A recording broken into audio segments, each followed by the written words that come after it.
Okay, YouTubers, I'm going to do one more thing. I temporarily put the door, well, put this cover back on here, the same direction that it is. So, yeah, dang it. I put this back on here just so I don't lose it, and I put these screws back on, and I only snugged it since most likely I'm going to take this darn thing apart later again anyway. But I want to go to my next little problem here. I'm going to tackle is this motor. The main motor that runs the clutch. Runs the whole entire clutch that causes the whole unit to scan and to play the LP records.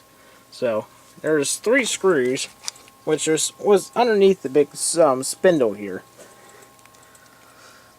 There's this screw that's right here by this can here, which I guess for, if I understand correctly, this is thinking this is for the speeds regulator. So there's a screw that's in right here, and then there's these 2 right here. And these looks like it might have some rubber underneath, unless it's an actual washer. But I think there might be some rubber underneath, which looks like I might have to replace those. But I'm going to remove those 3 screws and take this guy here loose to see what he looks like. Since this thing has been outside and you can tell with all the rust all over the fucking place, I can only imagine what the condition of this motor would be. Since when I was first testing it out, this is the first thing that quit, which I don't know if it's it or the control center here. But we're going to take a look at this guy anyway and see what's going on. So, and unfortunately, sadly, you're not going to see what I'm doing here. So you just kind of have to be patient with me here. I'm going to take my trusty screwdriver here and get these screws out. First, take the one out by the can here, if I can get it loose. Get it loosened up.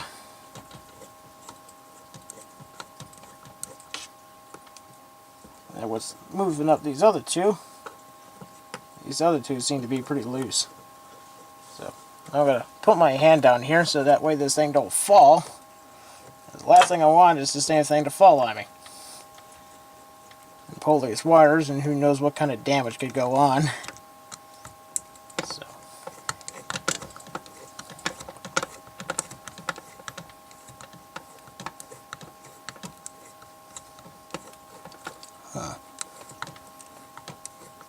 There looks like there could be a problem here. Looks like one of my screws is stripped out. That's not good. Not good at all. Let's see if we can get these other 2 here off. There's 1 screw. Second screw. We're loose. Yeah, so we got a screw that's stripped out here, so this is going to be a pain in the butt to do here. I'm going to have to pull this motor down. We'll do this. And I just might have to do something dramatic here.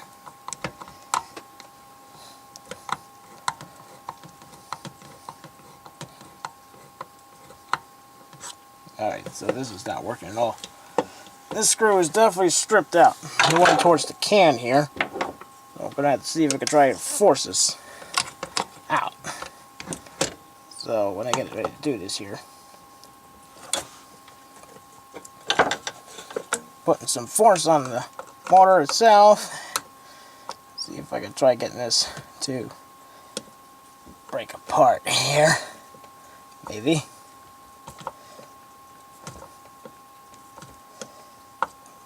This doesn't look too good, promising here.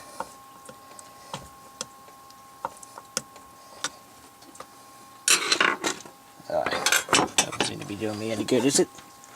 Doesn't look like it. Crap. Oh boy, what are we gonna do with you? The last thing we want to do is try to cause any damage to this poor thing. It's already suffered for neglect from being outside, or someplace where there's water, moisture, and everything.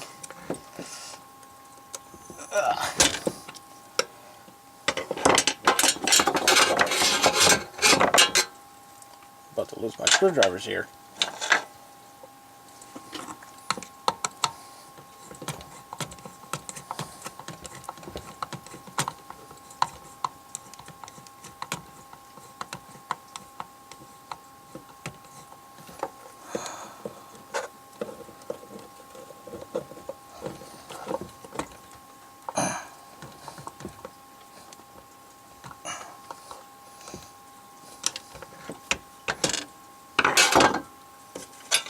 so it looks like we might be getting somewhere here. Let's see if I can do some of this here.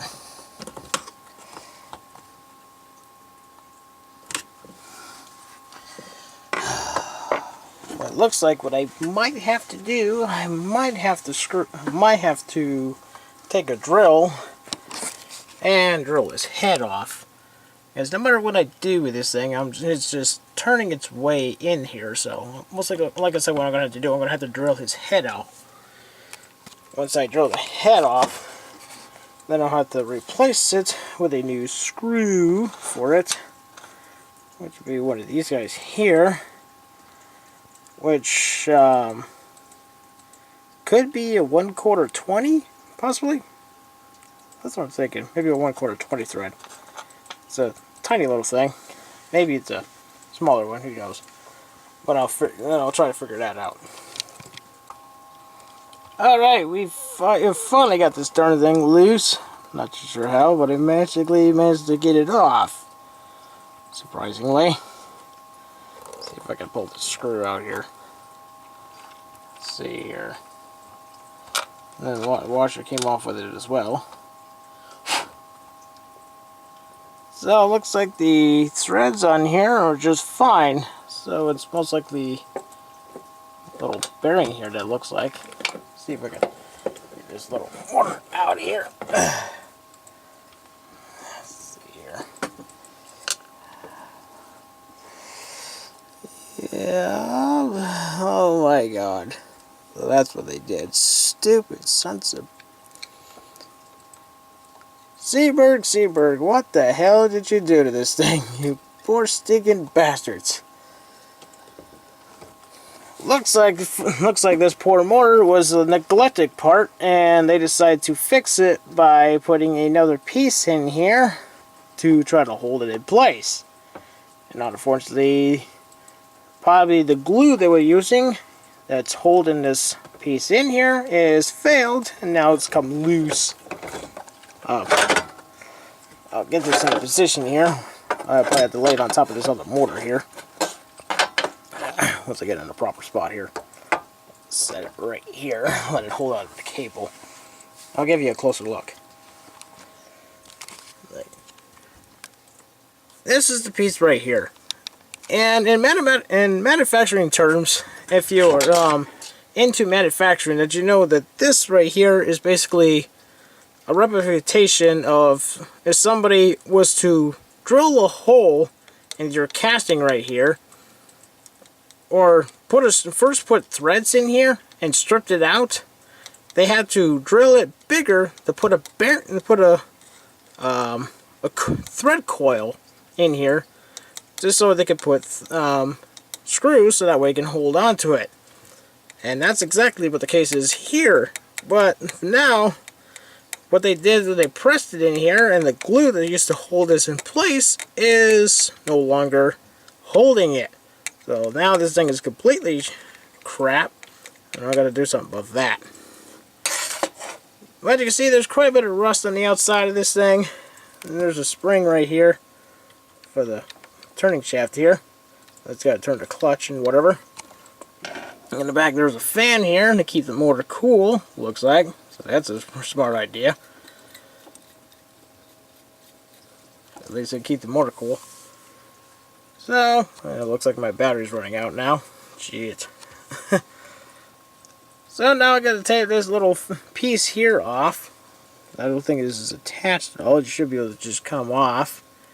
And I'll be able to take a look inside of this and see what's going on. Okay, this might be the last part of the video before I end it here. I got the end of the motor off here, which you can see that I'm going to have to clean the grease inside of this a little bit, inside that bearing, make it nice and pretty.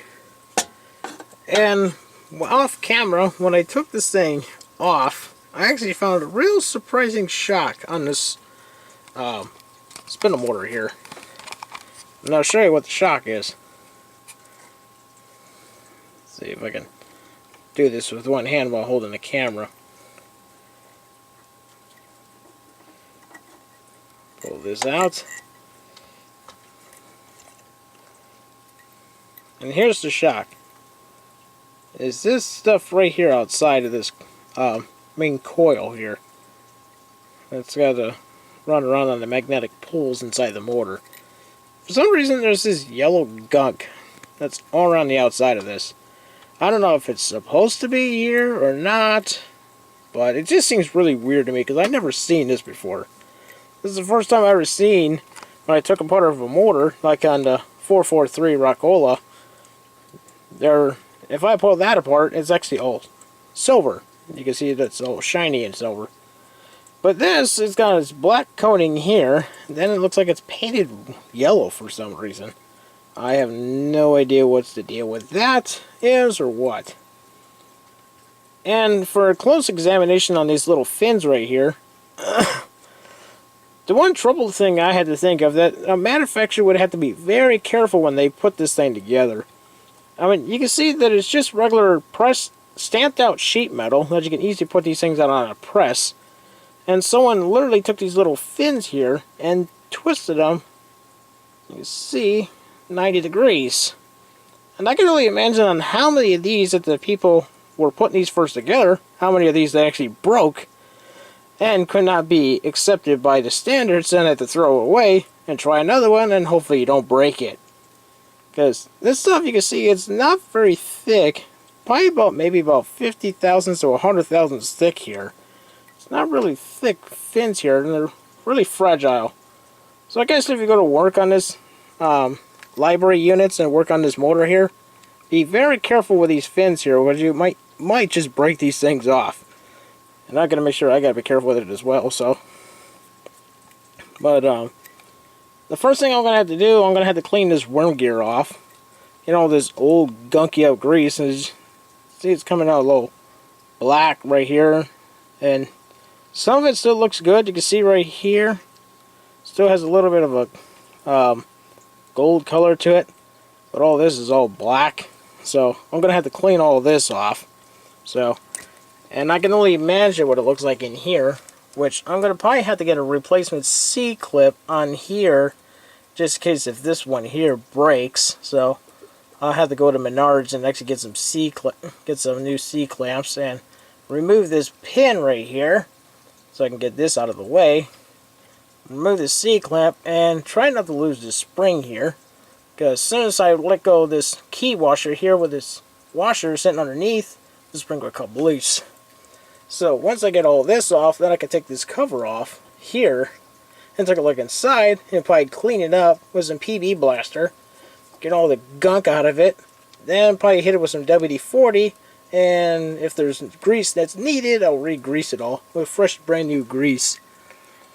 And I'll put some brand new grease on here just like I did with the Rockola, and hopefully this motor should be good to go. Hopefully. I still don't know what the heck is up with this stuff here, but since it worked before, I'm not going to bother with it, so I'm just going to leave it as is. So, but I'm going to put this back in the motor. I'm not sure if I can do this back with one hand again. See, put it right in the middle of this thing here. As you can see, it goes right in the middle of this thing. But actually, I can show you the inside of this real quick before I do that. It's like, yeah, why don't you just show us? It's like, I'll show it for all your vehicle. It's a little dark, but I'll try to get as much as I can. You can see I'm going to have to get a long Q-tip in there and clean all that gunk on the bottom of it out. There's a bunch down there, so I would zoom in, but unfortunately I'm trying to hold this and hold the camera at the same time while I'm charging. So, sorry I can't zoom in back in there. So, you just have to blow it up on your screens and hopefully you might see a little better. But, and now I'm going to do something with all this rust. Maybe try to scotch it off a little bit. So, but that's going to do it at this session here. So, like I said, I'm going to give myself a chance to get some more C-clamps. C-clips anyways. Clean this thing off. Take this here apart and clean the inside of that. Also, for our little main motor here that plays our records, we're going to have to replace 3 of these little rubber gaskets here. This one, and another one over there. This one seems to be fine. So, I don't know. I might just keep them the way it is. Just clean them up with some rubbing alcohol. But these other two I definitely want to replace. So, I want to replace those because these are all cracked and whatever. And who knows how much longer they will last. But, I don't know. Maybe I'll just replace all three of them. Hell with it.